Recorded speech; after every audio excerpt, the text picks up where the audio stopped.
राजस्थान की तपती धरती और पत्थर की खदानों से उठने वाली धूल सिर्फ फेफड़ों को ही नहीं छलनी कर रही, बल्कि प्रदेश की राजनीति में भी एक नया उबाल लेकर आई।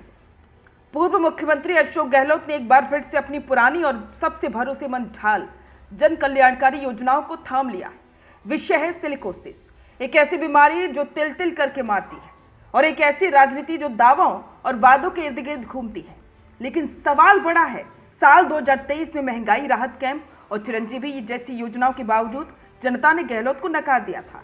तो क्या अब सिलिकोसिस नीति का बखान करके वो खोया हुआ भरोसा वापस पा सकेंगे या फिर इतिहास खुद को दोहराएगा? अशोक गहलोत ने हालिया पोस्ट में आंकड़ों की झड़ी लगा दी। 2013 में 4 लाख की सहायता से शुरू हुआ सफर 2019 में देश की पहली सिलिकोसिस पॉलिसी तक पहुंचा। गहलोत का दावा है कि उनकी सरकार ने 35,000 मरीजों को 911 करोड़ रुपए सीधे उनके खातों में भेजे थे। विश्लेषकों का मानना है कि गहलोत जानते हैं कि राजस्थान का एक बड़ा वोट बैंक मजदूर और वंचित वर्ग फिलहाल भाजपा सरकार की कार्यप्रणाली से थोड़ा सा असहज है। रुकिए और जरा ध्यान से सुनिए। क्या आप हमारी इन खबरों से अपने व्यापार को भी बढ़ाना चाहते हैं? तो आप भी खबरों के दौरान इस तरह के एलिमेंट्स पर अपना विज्ञापन दे सकते हैं, या फिर ऐसे खबर के 1 मिनट बाद अपना पूरा विज्ञापन डलवाएं, जो कि 8 लाख से ज्यादा सब्सक्राइबर्स और फॉलोअर्स वाले द फैक्ट इंडिया चैनल्स और पेजेस से राजस्थान के कोने कोने में पहुंचेगा और इससे आपका व्यापार, ब्रांड सब कुछ बढ़ेगा। कार्ड ब्लॉक होने और पेंशन रोकने जैसे आरोप लगाकर गहलोत सीधे तौर पर मुख्यमंत्री भजनलाल शर्मा की सरकार को संवेदनहीन साबित करने की कोशिश कर रही हैं। ये एक सोची समझी रणनीति है ताकि खुद को गरीबों का मसीहा और मौजूदा सरकार को मजदूर विरोधी दिखाया जा सके। यहाँ रुककर थोड़ा सा फ्लैशबैक में चलते हैं। साल 2023 गहलोत सरकार ने अपनी पूरी कैंपेनिंग काम किया दिल से, कांग्रेस फिर से किनारे पर केंद्रित की थी। 25 लाख का स्वास्थ्य बीमा, मोबाइल वितरण और अन्नपूर्णा किट योजनाओं का अंबार था, फिर भी हार हुई। सवाल यह है कि क्यों? राजनीतिक विश्लेषकों के अनुसार जनता योजनाओं का लाभ तो लेती है, लेकिन वोट देते समय कानून व्यवस्था, पेपर लीक और स्थानीय एंटी इनकम्बेंसी जैसे मुद्दे हावी हो जाते हैं। गहलोत का सिलिकोसिस कार्ड भी इसी जोखिम से भरा है। जनता को लगता है कि योजना तो सरकारी खजाने से आती है, इसमें किसी नेता का व्यक्तिगत उपकार नहीं है। 2023 के नतीजों ने यह साबित कर दिया कि सिर्फ योजनाओं के बखान से सत्ता की चाबी नहीं मिलती। तो क्या जनता गहलोत की इन मांगों और दावों को स्वीकार करेगी? इसके भी 2 पहलू हैं। पहला पहलू है सहानुभूति और वास्तविकता। खदानों में काम करने वाले मजदूरों के लिए सिलिकोसिस मौत का वारंट है।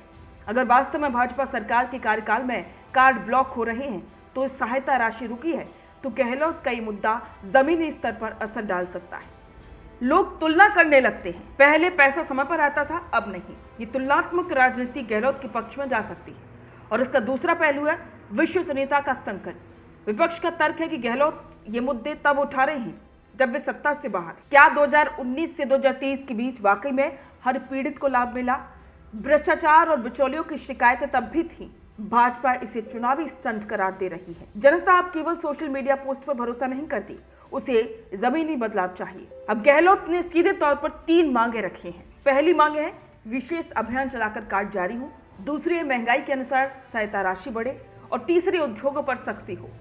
ये मांगे तकनीकी रूप से सही है, लेकिन राजनीतिक रूप से मौजूदा सरकार को बैकफुट पर लाने की कोशिश भी है। गहलोत जानते हैं कि यदि भाजपा सरकार इन मांगों को मान लेती है तो इसका श्रेय लेंगे, और अगर नहीं मानती है तो जाहिर सी बात है कि वे इसे आगामी चुनावों में जरूर इस्तेमाल करेंगे।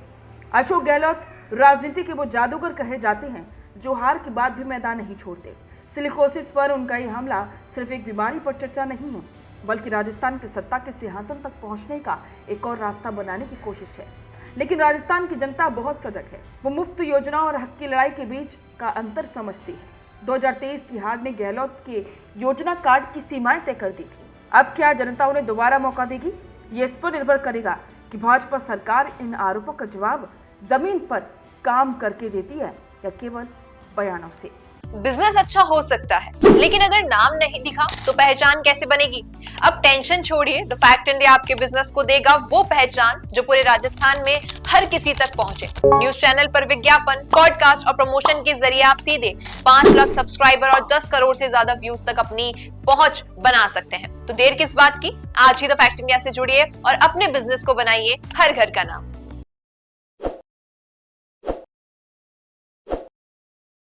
ताज़ा खबरों के लिए विजिट करें द फैक्ट इंडिया की वेबसाइट और डाउनलोड करें द फैक्ट इंडिया ऐप।